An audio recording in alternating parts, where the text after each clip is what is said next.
Dito tayo ngayon sa Legazpi. Dito ako sa D-Max. Pinarehistro ko yan. Kakarehistro ko lang tapos i-change oil ko na din ngayon. Kaya change oil tayo. Palitan natin ng air cleaner, oil filter. Ito, may oil filter na ako. Bago yan. Ayan. Yan. C529. Yan sa D-Max 2015. Change oil tayo. Pasok tayo sa ilalim. Ayun o. Ito yung oil filter nya.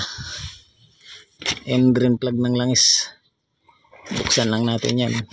Para tanggal na yung langis. Tanggalin natin langis kay grabe ng lagkit ng langis nito. Yan o, sus, grabe. Itim na o. Grabe ng itim.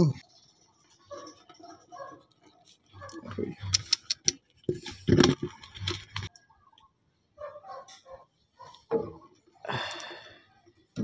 Tapos tanggalin natin to para hindi mahirapan maglagay ng langis.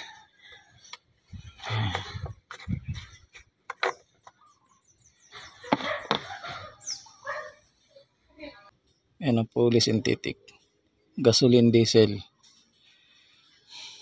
Okay, lagay na natin.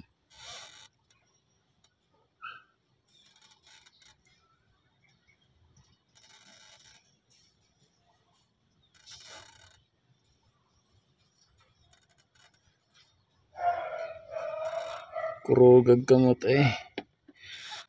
Yan, ganyan lang. Ganyan lang pag change oil. Ganun lang kadali.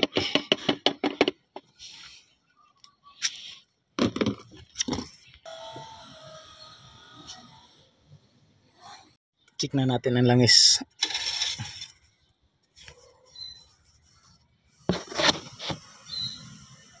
Hanggang ano lang, hanggang pangalawang butas. Dalawang butas kasi yun. Ayan o. Yan o. So ito. Dapat hanggang dito yung langis, yun na yung pinaka sukat nya. Sakto lang sa kanya yung 7 litro. Ayos. Ayos na.